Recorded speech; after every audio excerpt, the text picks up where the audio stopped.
Good day to you. I'm Neil Petch. I'm the chairman of Virtue Zone. And those of you listening, this is the Emir Advisory Council. And you must be wondering, why on earth would you listen to two chaps such as we've got on in this little duet here? We're not singing, we're not dancing, and some of you may have seen us before. So let's try and make this interesting. The main way we're going to make it interesting is the other person in this conversation, Mark Beer. Let me tell you a little bit about Mark Beer. I've known him for 20 years. I wish I went to university with him because he was at Oxford University. So one of my skills is always being aspirational.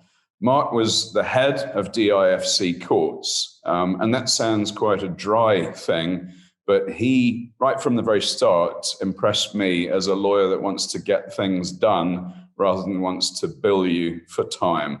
And I think that's incredibly imperative and relevant to the conversations that all of us are having, business owners throughout the UAE at the moment. We can't just deal in the theory. We need actually to put things into practice. And if you have people in the legislative area, in the judicial area, and all of these things come together in DIFC, then you can get things done, and you can get things done even faster. Mark has another thing. I like to think of him as the godfather of the borderless economy. And yeah, Mark, you might shake your head at that one, but it's really true. All my best speeches are plagiarized from things I've listened to from Mark. So I want us all to rewind a little, because we're now a year into COVID. We're all of us facing enormous challenges, more stress than we probably realize. And yet, a lot of these advisory council meetings, we are talking about the opportunities that are in front of us, and they are genuine opportunities. But to understand that, Mark, if I could ask you to rewind a little bit for our listeners and just tell me why you think that Dubai can be at the center of this disruption. Well, I think we probably have to go back to what we mean by disruption. And we are at a critical phase now of a transition from what people describe as the third industrial revolution into the fourth industrial revolution. That was a coined phrase by the World Economic Forum, where I sat on their justice and their rule of law working groups. And the concept is to move into a digital economy, to transition to a digital economy, something that the United Arab Emirates has done incredibly well. I think back to the early days with Sheikha Lubna Al-Qasimi and the work that she did on e-government procurement way back in the early 90s. To some extent, the UAE was ahead of any other country, certainly in the region and in many cases in the world. The challenge of transitioning to a digital economy is how to make money out of it. It's easy to make money as a government out of physical assets, and the movement of goods through Jebel Ali can be taxed, containers can be charged. But in a digital economy, it's very hard. And it's the same for companies. How many very valuable companies? I hear earlier today that Bitcoin is now worth more than MasterCard and Visa combined. Bitcoin isn't a company, of course, but how many companies are struggling to move and to monetize a digital economy? 50 years ago, a successful company would own things, stock, buildings, equipment. And that was the guarantee to a shareholder that if anything went wrong, there were physical goods that could be sold. Nowadays, the most successful companies in the world don't own anything, maybe a nice headquarters in Silicon Valley. And many of the most successful companies economically are making a loss. We see this recently with the launch of Deliveroo and the IPO, a loss-making company, the same as Uber and others. They're losing money, but they're worth a fortune. So how do we transition, and why do we need to transition? And I think there's three answers to that. The first is we're living in a world of deglobalization. So it's getting harder to do business internationally. There are more barriers, more boundaries, more borders than ever before. We only need to look at the row over vaccines in the EU and with the UK to realize that even in economic blocs, there are increasing problems with international trade, greater nationalism, a decline in foreign direct investment as organizations are almost required to invest domestically. So it's harder and harder to run a global business when you're selling goods and services across borders. It's getting harder to run a physical business, if you will. So the transition to a digital business takes away a lot of the challenges, the borders and the boundaries and the barriers that are going up. The second driver is the battle between China and America. And it seems almost certain to me that that will escalate. And that means that the two greatest superpowers, if you will, however you measure it, economically, militarily, are going to maybe not be at war, but certainly in conflict. And this is going to create further dissonance between East and West and East. It's going to be harder for the two blocks to trade together. They'll need an intermediary. They'll need somebody or somewhere that can help them, somewhere equidistant perhaps between East and West. So I think the second thing is to find a way of ensuring a global economy that can continue when the two largest elements of it are not best of friends. And the third element is the inefficiency of the way that we currently do business. You know, we rely on pieces of paper that somebody signs at the bottom. I mean, it's revolutionary for many that we now have digital signatures. I drafted a digital signature law in Dubai in 1991. It's not new, but we're doing business in a way which is inefficient. Contracts are an inefficient way to do business, and that needs to change. So I think with the factors that we're living in a world that's increasingly difficult to do business in globally, we're living in a world that's fracturing between East and West and East, and we're living in a world that's becoming increasingly inefficient to operate in using traditional contracting methods. Those are the drivers towards a move for a digital business, a digital ecosystem. And if we take each of those in turn, how does Dubai and the United Arab Emirates sit in that? Well, I think certainly in the first one, borderless, boundary, interconnectedness, I take the view that the UAE passport is now the number one passport in the world. The Ministry of Foreign Affairs has done a wonderful job in connecting Dubai and the UAE to the world, to making it the number one passport. Someone with a UAE passport can travel to more countries without a visa than any other nation on earth. That's wonderful. That's really wonderful. But why not play that out into the commercial space? Why not allow a UAE registered business to have that same level of access and connectivity, to be able to do business around the world in the same way that citizens can travel, business can also travel? I think the UAE has proven it can do it. It can be number one when it comes to global connectivity, when it comes to people and citizens, but why can't it do it when it comes to business? Now, I know many will think, well, that just doesn't work like that. But that's what they said about the DIFC. You know, the world doesn't work like that. You know, it will never work. And it's been, I would think, a good success for Dubai, now in Abu Dhabi, and in other places in the world. The second is the battle between America and China. Well, it's very clear to me that the Middle East is called the Middle East because it sits perfectly between the two. In fact, part of the hub strategy from 1985 was the connector model. And Dubai and the UAE is perfectly placed to support business between countries that perhaps are not the best of friends. So I think Dubai and the UAE is very well placed there. And the third element, the infrastructure piece, I think the UAE is certainly ahead in the Middle East when it comes to a digital infrastructure. The work that's being done in at least two areas. One, the creation of a digital banking environment. Neil, I'll ask you about that in a minute. But the need to have a digital banking environment to support a digitized economy is absolutely critical. You can't set up a digital business environment that requires people to issue certified powers of attorney stamped, you know, with the great grandmother's birth certificate attached to it in triplicate, with stamps from, you know, the Azerbaijan embassy and the Ministry of Justice in Kuala Lumpur. That's a very historic way of opening bank accounts, not necessary anymore. So a digital bank becomes critical. A digital currency to support a digital bank is something that would be of great assistance. A dirham-backed stablecoin would be of great assistance. But the real trigger will be a digital license, a license which can be obtained from anywhere in the world without the need to travel to the UAE to get it, a license which carries, certainly into the GCC and perhaps beyond, that allows for borderless business. that would truly be a game changer. So I think on any measure, I think the UAE is really well positioned to do it. That's the theory. But Neil, as you said, the theory is only one thing. What's the practice? What's actually happening?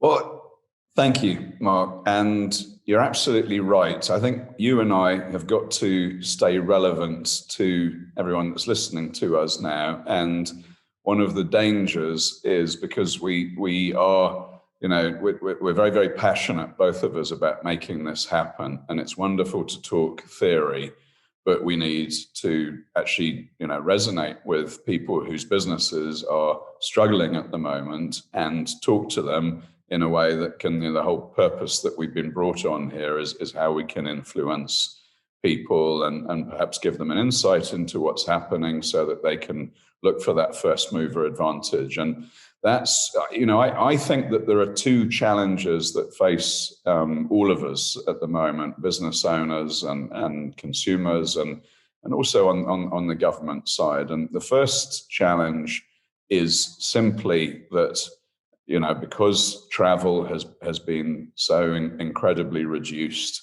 you've seen all the major, if you look at all the factors that would normally make the UAE economy boost forward, the oil price, real estate, travel and tourism, events, etc.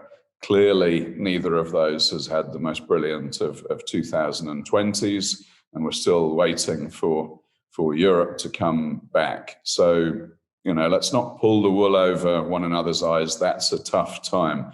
However, look at what has actually been happening. And I remember a year ago sitting with my fellow shareholders saying, this thing coming over from China, it's real. And what are we going to do about it? And we made some decisions. We decided to act quickly.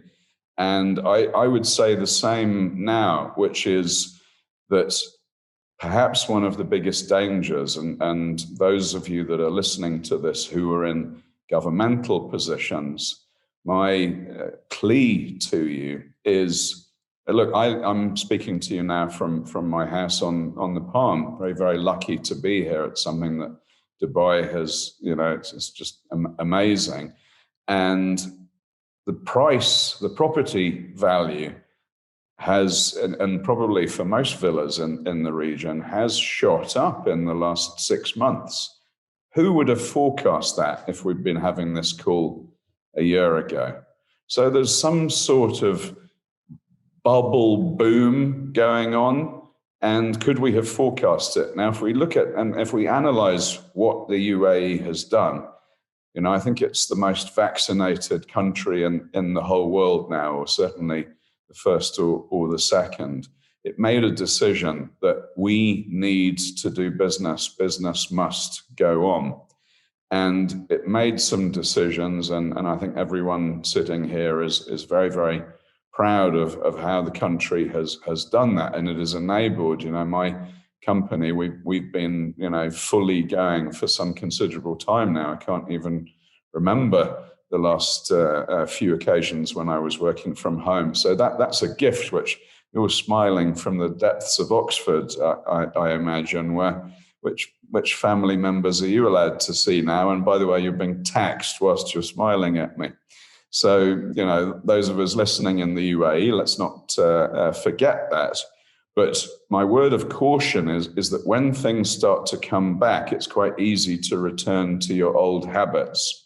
It's like playing golf and going to see the coach, and he gives you a brand new swing, which is going to make you better. When he's not looking at you, the temptation is to revert to what you used to do. And I think that we must not do that. We must seek to spring forward. I think that the momentum is with the UAE. And so there are things such as Mark was just mentioning now that do need to change permanently. I know every now and again I'll fill out an application. I've lived in the UAE 26 years, and there's always a question, and it always makes me laugh, and then it frustrates me, that says, can I please give my address in the nation of my birth, in the United Kingdom? I haven't lived there for 26 years. I have absolutely no property in the United Kingdom, yet there's a form that insists, and we can't move forward unless I fill that out.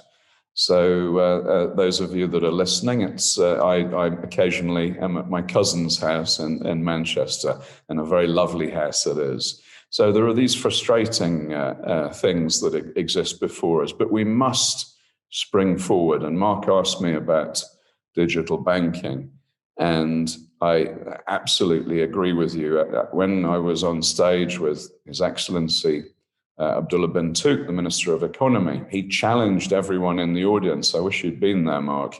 He challenged everyone that we, as a nation, we need to get our trade up to $3 trillion. And how are we going to do that? Well, in my opinion, perhaps one of the most important things is this amazing recipe that we have at the moment, this incredible, safe, well-protected and commerce-friendly nation. There's a lot of people in the world that don't know about it, that don't know how accessible it is. So A, we need to educate them. And then secondly, we need to make sure that the people that do find out about it can reach it. And they can reach it from wherever it is in Oxford that you are at the moment. And yes, they shouldn't have to have a stamp from Azerbaijan and so on. So since we last were at that event, I'm really pleased to see that a challenger bank has launched in the UAE. It's called YAP, Y-A-P. It's the opposite of pay for a reason. And their objective is that globally people won't send money, they'll YAP money, which I really like the sound of. And I know you like your brands, Mark, so that might appeal to you. So that's an example of where the DIFC that has invited YAP to be part of its infrastructure at the FinTech Hive has changed its legislation. And at the last EMIR event, I'm not going to be specific, but I saw a text message, and it was from a very highly positioned government authority saying, what do we need legislatively to make this happen? And it's that ability of the UAE government to listen and then to act. They don't need committees. They don't need huge, massive polls and so on. They do act fast in this region. So I say to any of those ladies and gentlemen listening now, we must move even faster. We must look to remove some of these barriers so that people from all over the world can come in. And I think that perhaps this horrible event, this Black Swan COVID event, actually has created that tipping point to enable that to happen. And Mark, you mentioned something, and so I'm probably sending you to sleep now, Mark, so I'll say your name a couple of times to prepare you. You mentioned something that a couple of years ago, people probably felt that in speeches like this, we needed to say blockchain, we needed to say crypto, we needed to say token. There are a few things that if they're not in your speech, it's not worth giving. And probably everyone in the audience would nod their heads and sagely agree without really thinking that they're going to change their business at all. But Mark, if you could just let everyone know how within our fingertips this side of things is and how it can, because obviously what people who are listening from the UAE, what they want to know is more people are going to come here, more business is going to come here, perhaps not in the old way, perhaps not with thousands more buildings and so on, but perhaps people are coming here virtually. I think it's what you were saying. Yeah, and look, I think that 3 trillion number's ambitious because I think the GDP of the UAE is about 400 billion at the moment. So it's a long way to go. And I'm not sure a transition to digital economy is going to generate that kind of accelerated growth. Singapore, which has been ahead of the curve in many areas in terms of a transition, is actually more about bolstering and maintaining their GDP rather than incremental growth. It is incredibly hard to make money out of the digital economy. But a transition to the digital economy, both for companies and for governments, is more about shoring up their revenues than it is about growing them, to my mind, certainly for the next 5 years. And that's because we are in that transition phase where some ideas will succeed and others won't.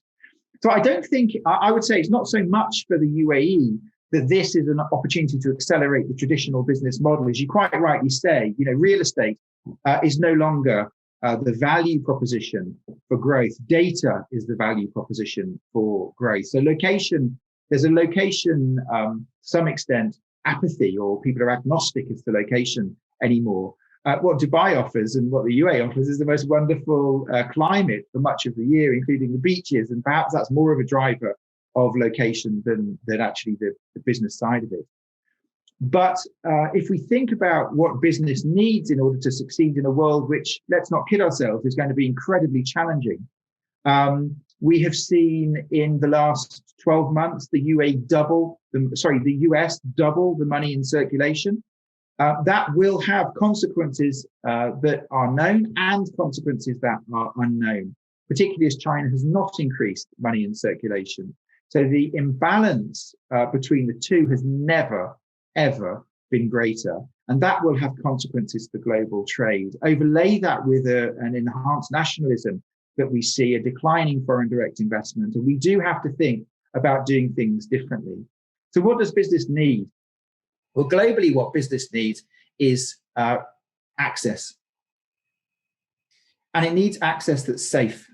It needs to know that when it expands into markets that are growing more rapidly, particularly around, say, Central Asia, or any of those markets which are recipients of the $7 trillion that China has allocated to the Belt and Road Initiative. So those are high growth markets funded by a country paying higher bond rates than ever before, certainly significantly higher than we're seeing out of Germany and the US. So attracting vast amounts of institutional money and spending that money into neighboring economies for companies that want to access that opportunity and which are based in the UAE, which is a perfect place to access it from for many reasons. They need access that's safe.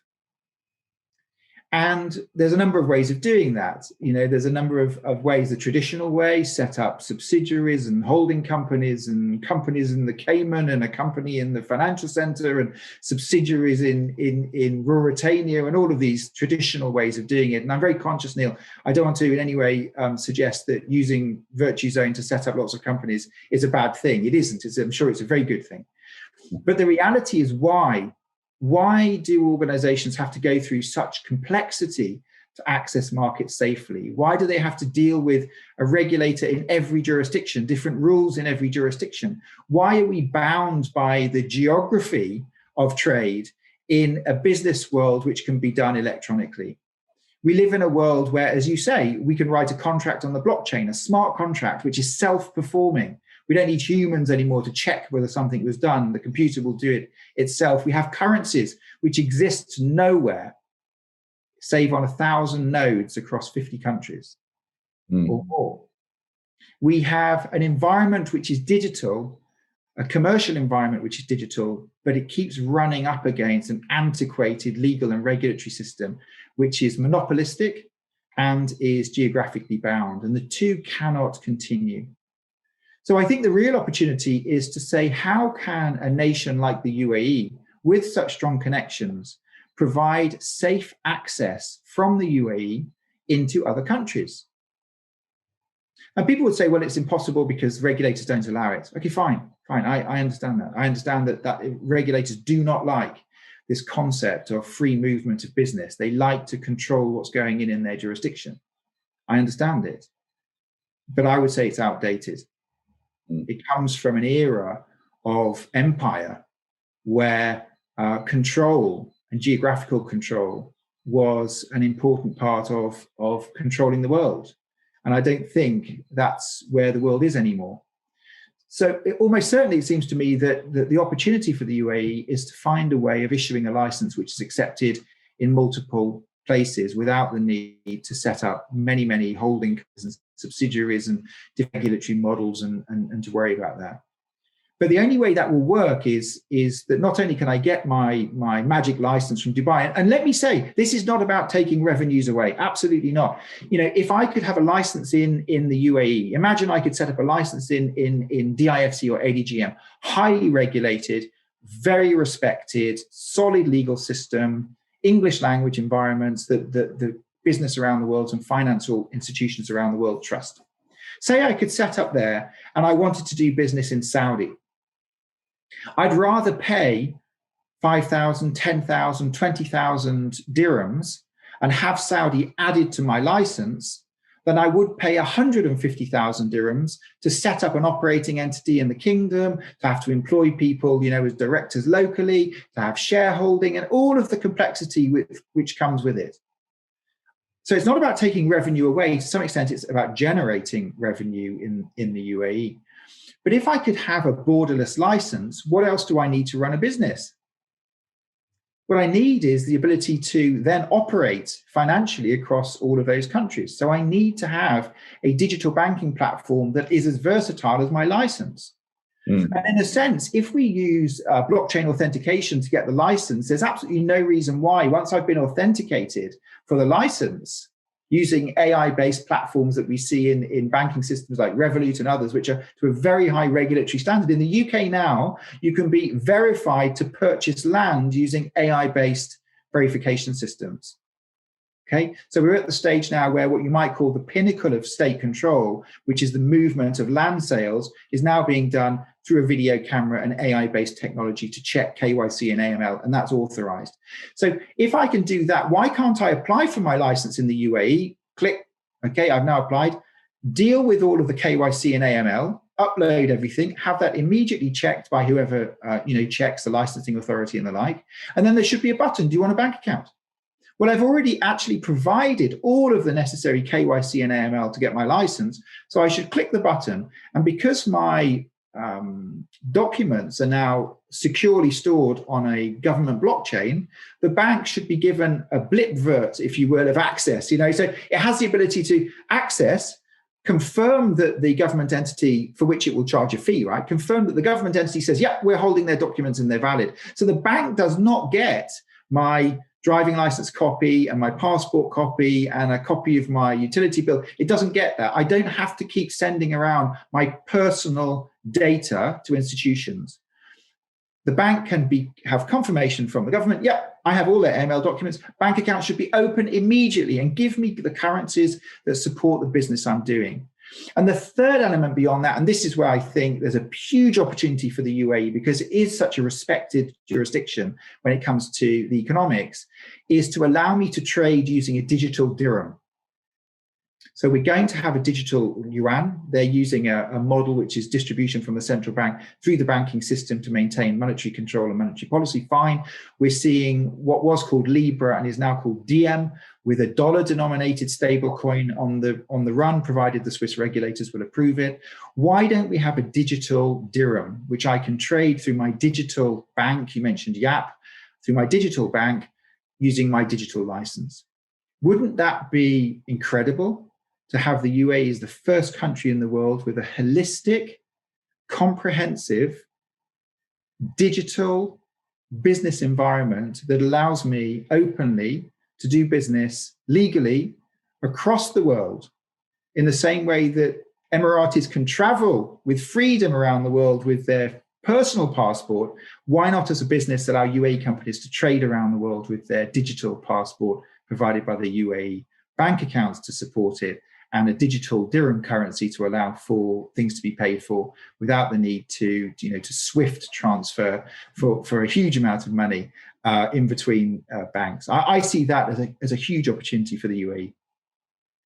Yeah, we've seen recently that there have been a number of pronouncements in the press that everyone listening to this will have seen, and in typical fashion will have been enthused and motivated by, but also slightly confused. The number of people that have come to me and said, well, maybe I'll wait a month because I'll be allowed to own my company 100% of the time. I think that, what your employees want is business leaders that listen, but then say, this is how we're going to do it. And I think everyone needs to recognize that there's an element of trying things out and of testing. And, we're in that position. I have heard whisperings, which may come to nothing, but we have an opportunity. At the moment here, Mark, I get a discount in certain places because I have had the COVID vaccination. I think that's absolutely fantastic. I am probably more likely to be able to travel more easily because I have both had COVID and been vaccinated. And you know me, I love travel. And at the moment, all I have is these palm trees behind me. What a discount for, Neil? What's the correlation between a vaccine and a discount?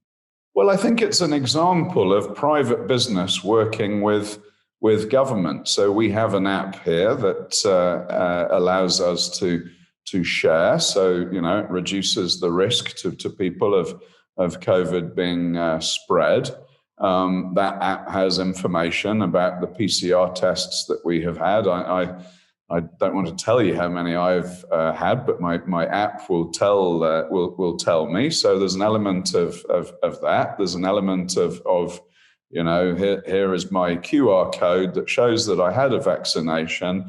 And if a private business wishes to, because all of us, we want to do more business, right? I want people to feel safe to come to my offices. We had a company-wide vaccination program organized that included some of our ecosystem, some of our customers, and that included people flying in from all over the world, people taking visas specifically, setting up companies here, business owners from around the world. And they did that because they want to feel safer. And when they came to do that, they thought, hold on, the weather's beautiful. What do you mean you don't have any corporation tax? And so on and so on. Particularly good timing because the UK is going up to 25%. When does that hit you, Mark? Again, I think it's really important, Neil, to not tax is not the driver for the success of economies going forward. It is, to my mind, when people talk about taxing as an advantage, it's like talking about the sun being an advantage. It is an advantage, it clearly is, but it will not be a driver for significant economic development. In fact, quite the opposite. I think it's fair to say that as economies mature and develop, there has to be a realization that the infrastructure comes at a price. Yeah. And you either have that as a per usage price. So if you use the Sheikh Zayed Road, you'll pay to use it, and each barrier you go under, you'll be charged for it. Or you can have it as a what many would see as a sort of different distribution model for government revenue. But I totally agree with you, and I think that the government are, so I fervently believe this is the best place in the world to be established, but it is in terms of both initial cost and in terms of time and in terms of red tape. It's not number one in the world. To transform, as you put it earlier, to make it much more accessible to people so that they can do that remotely, and for them who are typically, let's say, people from Western economies who are used to the more traditional taxation method. You and I were having a conversation the other day about Amazon. If it's not the fastest growing company in the world, it must be pushing it. I know that anyone that is in warehousing or in any of these related industries has just done so well out of COVID now. And these e-commerce revenue businesses are going ballistic. And surely the UAE is a perfect place to house an e-commerce business in terms of its infrastructure, the port, the airline, the ability to have a payment gateway somewhere with extremely low tax.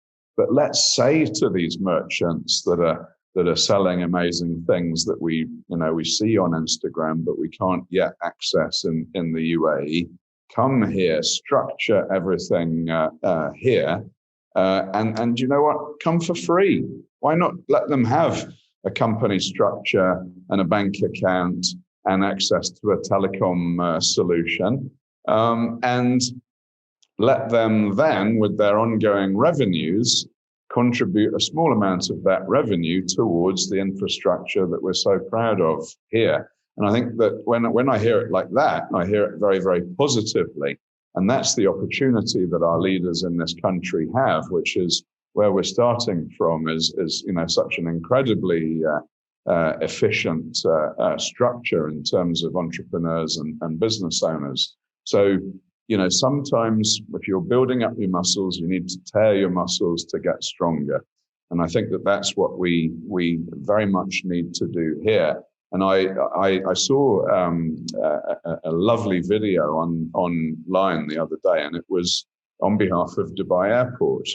And it was a lovely gentleman was being interviewed, and he was saying, look, we want people to have the very best experience in the world when they come through our airport. And it's already amazing, let's face it. But Mark, what they have done whilst things have been a little bit quieter is incredible. Your ability to check in now, your ability to move through without coming into contact, without touching other people. It is incredible. And, the airport tends to be the first experience people have of the UAE.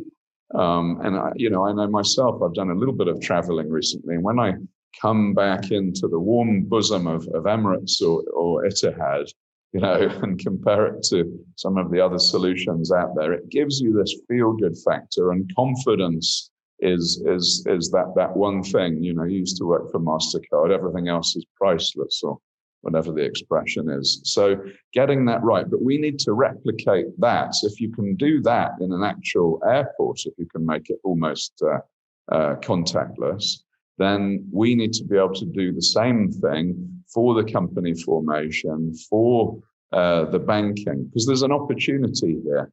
Every single businessman listening to this either has his own BVI structure, or perhaps is working for a company that is structured through a BVI. There are hundreds of thousands, if not millions, of companies that are structured in that way. That has been the de facto go-to way to do it. And if you're selling a company and it's structured that way, everyone is familiar with it. It's the same thing in terms of, Mark, you and I have been working, and we have just expanded into the CIS through your legal firm there, hence mirroring the Chinese strategy of bridging the various areas. So we've been able to do that in an international finance center that has been very successful because it's mirrored what happened in the IFC. People are familiar with it. Well, I think that the UAE has an opportunity now to create something that people are not only very familiar with, but they recognize as the gold standard. They recognize as the most secure thing. And because I'm a company formation guy, I shouldn't get too carried away with company licenses. Some people in other countries might not even know what a company license is. Let's face it, that license is merely a means to be able to conduct your business, to live and work there legally, and of course to have your banking and have your phone and so on. So it's that secret sauce. It is us saying, and in a country that is pegged to the dollar. That's why I was really interested to hear what you were talking about with the e-dirham. It's that kind of bold move. But I'd love to, if we were able to do a poll of our listeners now, how many people would tick brilliant? How many people would say that's jiggery pokery? What's everyone's position on that? My position is, I heard you say it now, probably 2 years ago, but I'm coming around to thinking, do you know what? If we don't do it quickly, we're missing a huge opportunity. The UAE can be behind allowing all people to access things that only the inverted commas ruling classes previously could access, whether that be funds that people can access or whatever. I really think that we are a hub for that, and we need to continue to improve our structures and means by people can access this. So one of the key parts of it, Mark, I'm an entrepreneur. I'm a sales guy, and the way that I perhaps have had success in sales is in my mind simplify things and make myself think that it's easy. You have an element of that to you, but you also have the regulatory side of things, and I tend to underestimate that. So can you give us because I want to jump in, and anyone that will listen to me in a meeting for 5 minutes, I will chew their ear off about it. But of course, there also needs to be caution. We all need to adopt caution at the moment. So, can you talk to us a little bit about that side? So, I think I'm not sure that I agree that the UAE economy would benefit from taking over from the BVI. In fact, quite the opposite. I think that we shouldn't agree, should we? Because otherwise everyone will fall asleep. No, well, I mean, I'll tell you why I think that's probably the wrong strategy. Not that I have to say in any of this. The challenge with just being a platform, but without any economic substance, is that in a world in which we are going to have to get on with China and America, if the UAE is to succeed, by running that kind of platform, we're likely to fall foul of both sides. Because the BVI model is a very, build them high, very low cost model, which adds no economic benefits to the country for the trade that's going through those enterprises. And I think the UAE's gone beyond that. In fact, it went beyond that in 94. The shift away from a pure hub model was an 85 to 94 component. And that was moving things through or above Dubai, whether with the creation of Emirates in 85, the Jebel Ali Free Zone Development and Authority, which started in 1985, or indeed, if you will, with the work that was done on the financial development. But really, it was in 94 that Dubai at least realized that that's not adding significant substance. Yes, there is a boost, but it's not adding substance to the Emirate of Dubai. And from 94 through to about 2002 or so was that focus on not only providing a safe harbor for business, but actually attracting talent to come. With the creation of the Dubai Health Authority, keeping people safe, healthy, with the creation of KHDA, educating executives when they come to Dubai, often at that stage of their career have children. They want to make sure they have a good education. So the creation of the Dubai Human Development Authority. And a number of other elements that happened then, which was about bringing people to Dubai. So moving away from a transition economy, a filtering across into a substance economy. And that, I think, has got to be the trend that continues. So I'm not advocating for a digital license for the sake of having a license number in Dubai, but actually trading elsewhere. I'm talking about a digital license, which is the holding company. And I want to talk a little bit about that. It's the holding company for a business's global trade. That is, all of the economic wealth out of the business is what you might consider Dubai or UAE GDP. It is driving the economy of Dubai. There's two elements to that. One is Saudi Arabia. It does seem to me that Saudi Arabia as an economy is likely to be a challenger to Dubai. I think it's said in as many words that if you want to do business in Saudi Arabia, they'll want increasing amounts of economic interest. There is incentive now for headquarters to be moved to Saudi Arabia, and many of those will move from the UAE, in my view, unless the UAE does something differently. And so my vision for a digital license is actually to create a substantive business in the UAE that allows for global consolidation of finances to boost the GDP of Dubai, and then to provide the ability for people to live and work in Dubai as much or as little as they want. It headquarters in Dubai, makes Dubai their global headquarters, which is really the transition, right? If you remember, Dubai started off in the early days as being, the Dubai office. Then it became the Middle East office. Then it became the Middle East North Africa office. Then it became the South Asia, Middle East North Africa office. And we're starting to see Dubai sitting now as the global headquarters for business for the reasons that you've said. So I think that is the important factor in this, is building a digital business environment which is truly about growing business. I think you're right, Mark, that a lot of people, when they hear digital, when they hear blockchain, there's an element of mystery to it still, to a lot of decision makers of a certain age. Talking about myself, a little knowledge is very dangerous, and I definitely have a little knowledge. So, and let's face it, the people in the positions of power, a lot of them are going to, this is still going to be a little bit new to them. And you're absolutely right. And you said it much better than I.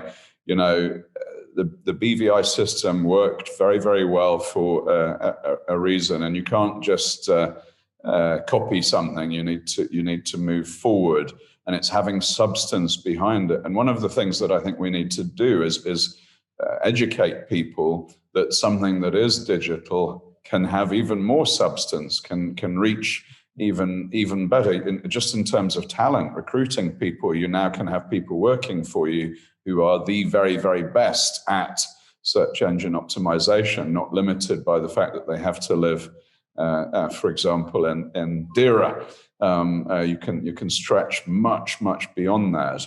Mark, just coming back to that text message that I saw asking about, let's say, legislation or process change. You had a conversation with Paul Bryson about some of the things that need to happen in order that Dubai can keep its foot, Dubai and the UAE, I should say, can keep its foot on the accelerator to stay ahead of those other countries and centers in the region that are seeking to play catch up.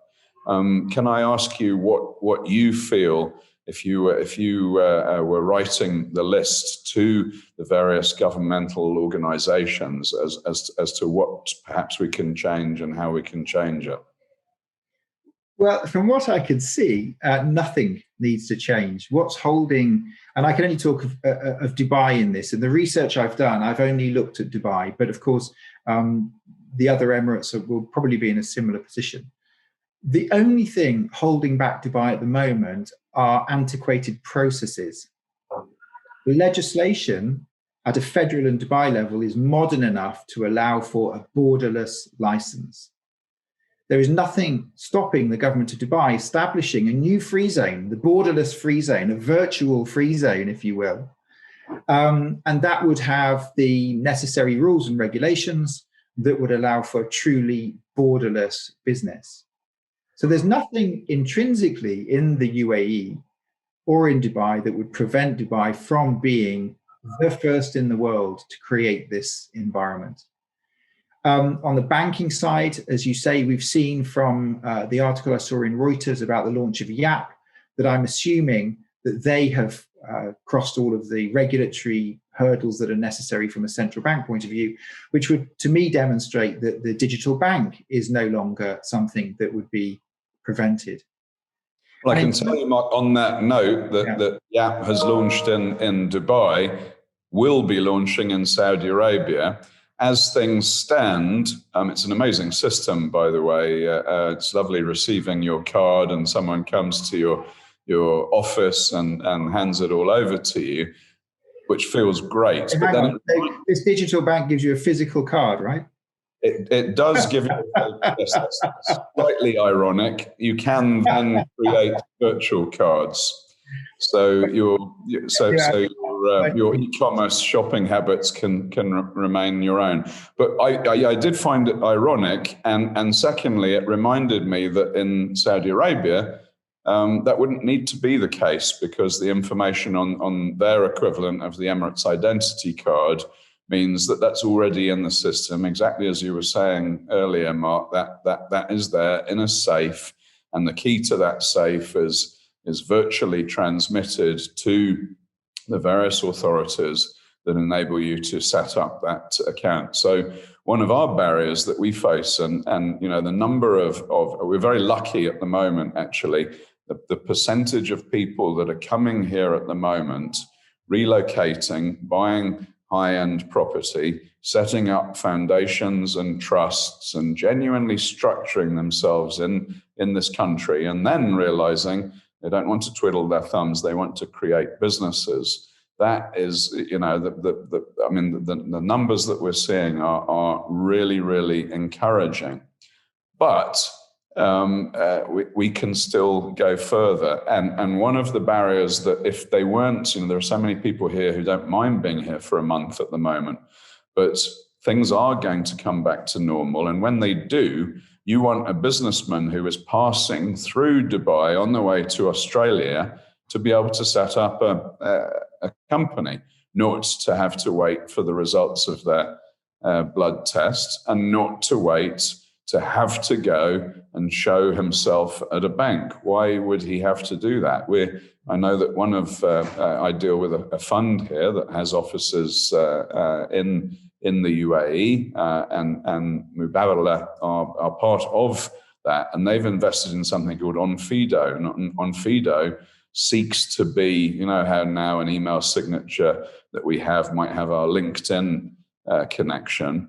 Well, they're seeking to do the same for your, if you like, the legal stuff behind you, so that in a millisecond, you send me an email and I can see that you're someone that I can do business with. And that's, I believe, that what we need to do, which is to make it easy, accessible, but even safer, because, we need to understand that until your e-dirham has taken over the world, we are still going to be dealing with dollars as well. So there's an element of being pragmatic. And it's interesting. If you don't mind me saying so, I think that you're right, because you've got a foot in both camps. You mentioned an Australian traveling through Dubai. Why would they need to travel through Dubai at all? And there is a need to get it right. In my view, though, it's not a practical need; it's a comfort need that perhaps some jurisdictions are very frightened to move too fast, but that doesn't resonate with the UAE. It knows what it wants to achieve and it achieves it. So if any other country in the world had said, I tell you what, we're starting from a pretty low number, but we want to be the number one passport in the world, a lot of countries would have said, oh, it's just too ambitious. I don't think we'll do it. It's too difficult. It means that we have to do too many negotiations and we've got better things to do, and they wouldn't achieve it. But the UAE had a clear vision and it achieved it in a very short period of time. And we all know the drivers, at the top of that in the Ministry of Foreign Affairs that made it happen. They made their citizens number one in the world in terms of being able to travel around the world. So it is easy to think about a transition phase of having a plastic card and having a virtual card, of having to fly through Dubai but not have to present yourself for a blood test. Those are transitional phases. I would say get rid of all of that. You have to throw out the rule book of a model of licensing that was developed 200 years ago, when it was necessary to, even more than that, necessary to physically attend and sort of present yourself, and look to what's possible now in the digital world. Can we verify identity successfully, perhaps even better than using a physical notary public? Can we use technology to authenticate identity better than using a notary and a stamp and another stamp and all of this? Well, absolutely we can. So why don't we just go to that? Why not say throughout the UAE, no longer do we need to have all these lovely stamps on a piece of paper. We just want you to go through a digital authentication process. Why can't we say, okay, you'd like to set up a company? Fine. We digitally authenticate you and any other shareholders so that we know from a KYC point of view who you are. You are recorded in our system, validated and vetted in our system. Here's your license. Where do you want to do business? You want to do business in Kuwait? No problem. We have a digital commercial licensed passport with Kuwait. It's 5,000 dirhams. And if you push this button, you can now do business in Kuwait without the need to open an office, get a shareholder or a service partner and all of it. We've taken care of all of that for you. And yes, we're going to have to share that 5,000 dirhams with the Kuwaiti authorities, no doubt. but you can open in Dubai and you business globally. Why can't, I mean, it's difficult to think about because people say that's not the traditional model. That's the point. The reason that in this world of where, frankly speaking, the world is economically in crisis, dollar-denominated economies have to take stock of the fact that there are twice as many dollars in circulation today than there were a year ago. Yeah. Now, many people would say, well, that means a dollar's worth half as much. And of course, the logic tells you, of course it is, but it's still the reference currency. So it stays where it is until when? Mark, something I'm struggling to get my head around. I hear what you're saying. It seems to make absolute sense. I don't think there are big lobby groups trying to stop what you're talking about here. That's one of the wonders of the UAE. Can I ask you to put a different hat on, though, and talk me through the other side of it? Why, when technology does allow us to establish the UBO remotely, when we can do all of these things and make it more accessible, why haven't we? I think part is fear of the unknown, fear of the future. I think there's always a concern amongst civil servants that they don't want to be the ones to make a decision in case it goes wrong. I think that many people are employed in the inefficiency of government organizations who wouldn't need to be employed, checking bits of paper and affixing stamps and all of that goes, right? So I think there's a job issue. I think there's a feeling amongst people in government that the size of their budget and their staff is their importance, and that they see that under significant pressure. I think that much of the ecosystem of an economy relies on inefficiency. Lawyers only make money out of uncertainty and inefficiency. So they're not going to vote for anything which takes away the need to have pretty colored stamps traveling around the world for legal setup. So I think there are those that have an economic interest and those that have a personal, let's say, interest in not transitioning. And I think there's the inherent fear of what will happen. And I think that the counterbalance to that is economies are in decline. Remember, Dubai's economy is a hub-based economy.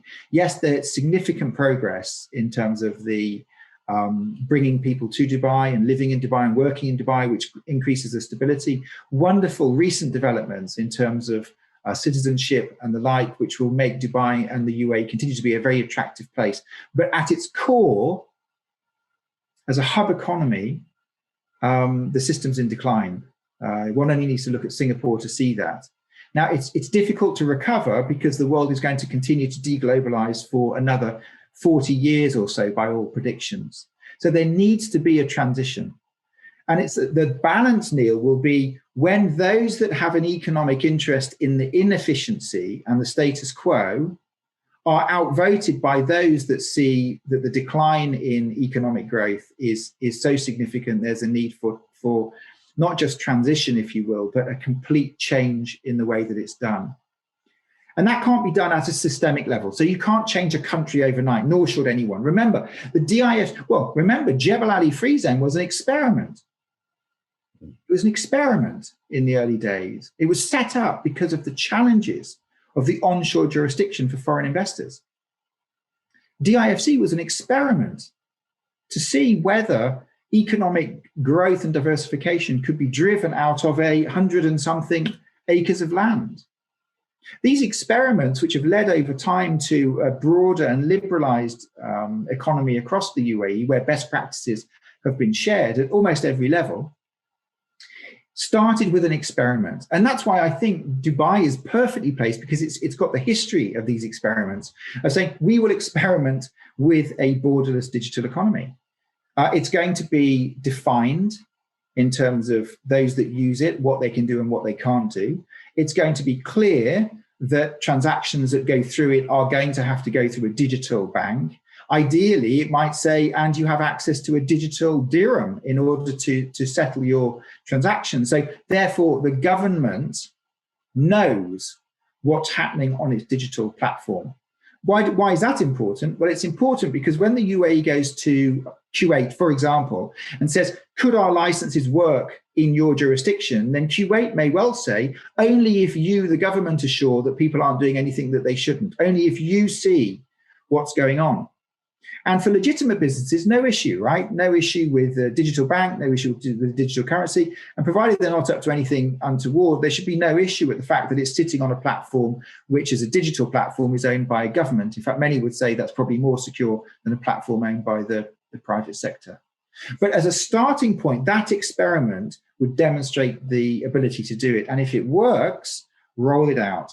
And frankly, if it doesn't work, we have to look at that option. It's easy enough to say to organizations, okay, we are where we are with it. You can stay on it, but it's going to wither a little bit because it hasn't worked. But there's absolutely no reason that I can think of that would not allow a borderless licensing, banking, and currency environment to exist. The question is, where will it happen first? I suspect it will happen first in China, because they're so far ahead on the digital currency. They've already got extraordinary digital banking capabilities, often through platforms such as WeChat. And I think that because they've got the ASEAN economic zone now within the purview of their, if you will, yuan control, not control, that's the wrong word, but support, then it's easier for them to have a borderless license. So I think China will probably go first on it because they're so close. But the question one should ask oneself is does the world only need one? And if people had a choice of having their digital headquarters in Dubai or their digital headquarters further east, and what would most people choose? I think the answer to that's obvious. And that's why I think the UAE has the chance to do this now and to really benefit from it. I completely agree with you. And I think that one of the potential reasons that we haven't done it yet, that old expression, if something sounds too good to be true, it's not true. Well, I actually would like to challenge that. And that is that if you can't do it in one way, perhaps there's a different way to do it. Did you guys see a few days ago, Damien Hirst, poor fellow, really doesn't have very much money, made, I think, $3.5 million in about a millisecond by tokenizing a piece of his art. Now, that is amazing for Damien Hirst, amazing for technology, but probably a lot of us in that tokenized world, it's still all a little bit, our suspicion is, that it's mirrors. Smoke and mirrors. And one of the areas I heard the other day, and I'm going to gamble that you have some expertise in this area, Mark. Sukuks are exploding around the world. There are so many people who feel comfortable in something that suits their lifestyle and their beliefs and so on. And what's one of the things that a digital world enables us to do is design something specifically for that objective. So if we were able, and Dubai were able to be at the center of something disruptive that actually suited the way that they feel and their habits and their comfort, and almost appealed to an old-fashioned part of them, but did it in a new way, that could be really interesting. So just as a way of talking to people such as me that have a limited technical ability, is a sukuk something, Mark, that one could tokenize, one could digitalize? Well, it's only another fund. I mean, bear in mind, it's a fund with different rules, but it's only a fund. It's only a platform into which people put money, hoping to get more money back. And in that sense, yes, of course it can. I mean, that's the nature now of how do we, if we have a wonderful product out of DIFC, for example. So there is a wonderful ecosystem in Dubai and an equivalent in Abu Dhabi. They may not think of themselves as equivalents, but from an outsider's point of view, two highly regulated, highly trusted economic zones. If a product is available in that zone, which accords with my values, has investment returns that work for me, with volatility that works for me, I should be able to access that easily. And to some extent, what fintech has done has made that possible, because historically that idea of filling out forms and sending forms to Dubai and having them sent back and couriers and all of that would have made it almost impossible. I would have just stuck with what I knew. I would have gone to my local bank and I would have kept it safe.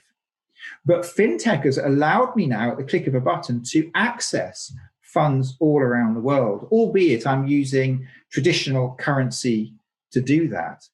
There's no reason at all why we couldn't digitize that and using an electronic currency. So I'm less susceptible, if you will, to the vagaries of the banks and their charges along the way. But if I've got a pot of a currency that I trust, that I'm invested in as a currency, there's no reason at all why I couldn't access any product around the world. It would be absolutely immaterial to me where that product is based, save for, is it highly regulated so I know that someone's not going to run off with my money? And is there a decent legal system so if anything goes wrong, I know that I can try and recover as best as I can? And Dubai ticks the boxes, as does Abu Dhabi, for both of those. So no reason at all. And you're quite right. Most people are terrified of cryptocurrency because the banks have done, and I certainly don't want to suggest that, I'm bashing the banks on this. Of course, they've got a business to run and they have run it well for years, and shareholders have done very well. And most of those are pension funds. So, I mean, that's good. That's great. But, banks have done a fantastic job of slagging off cryptocurrencies and saying how dangerous they are. They keep going back to the dark web and buying weapons and all of that, which is a bit like saying cash is very dangerous because people have used it, in the past to buy drugs. Therefore, cash is bad, right? Well, we'd say no, but people are bad. The cash is an exchange of value. And that's where we need to see cryptocurrencies. But because cryptocurrencies are highly volatile, they're seen as an investment product rather than a value, than an exchange of value. And that's where the digital dirham comes in. If I trust the dirham, which I personally do, but if I trust the dirham and the sophistication of the central bank of the UAE to maintain the value of that dirham, then I'm happy to trade using the dirham, but I'd rather not use banknotes or the traditional banking system, which will charge me 300 or 400 basis points along the journey. By the time I've sent money, it's gone through correspondent banks. They've taken a percentage each. They've taken a fixed fee each. It comes eventually to an account in the UAE. The account is then invested into the fund, for which there's an entry fee. Then there's an exit fee to get the money out of the fund back into my bank. And then it wires it back through the correspondent banking network to my bank. I've maybe lost 300 basis points. Well, that might be my return in a zero interest world. Yeah. If I could say, no, I can trade in the e-dirham and I'll place it directly into the fund with zero cost. Why wouldn't that be good for you, for me, for the fund, for Dubai, for DIFC and ADGM? Why wouldn't that be an optimal solution? And who loses out? The people that lose out are those that are providing an inefficient platform for the transfer of value. So what will happen as a result of that is we will see greater efficiency into the system, allowing us all as consumers to get better access to financial services and to the ability to invest cross-border. So it's a very long-winded way of saying, Neil, absolutely it should be digitized, absolutely it should be globalized, absolutely someone in Kuala Lumpur should be able to access a fund in Dubai and Abu Dhabi as easily as they access a fund in London. And absolutely along the way, we should not be losing 200 or 300 basis points of value just for the benefit of sending money to the fund. That's what a digital economy does. It takes the inefficiency out of the process and allows the consumer to deal directly without the loss of revenues along the way with the product that they want to invest in. Mark, thank you very much. Unlike British Rail, but very much like Emirates, Etihad and the Metro here, we're running on time. So, Rail, showing your age now, Neil. True. Where are we going to be in a year's time, would you say? Not you and I, but our business leaders and the UAE. Where would I like them to be? Where are we going to be? What's going to have changed? Well, you're much better placed to answer where the UAE will be in a year, but where I'd like it to be is that I and other business people around the world would have the ability to have a holding company of significance in Dubai, which I've opened from my shed in Oxford, which has an associated digital bank account, which allows me to trade using a currency I trust, the e-dirham, and which gives me access, unparalleled access to the markets that I wish to do business in without the need for me to constantly re-register and worry about doing business in those markets. That's where I think we ought to be. Now, people will say that's ambitious for a year. It is ambitious for a year, but is it possible? It's absolutely possible to do. You heard it here first. Mark Beer, thank you very much indeed for your time. And members of the EMEA Advisory Council, thank you for listening. And you're really a great entity. And we love the fact that we get listened to and things get enacted. Have a good one.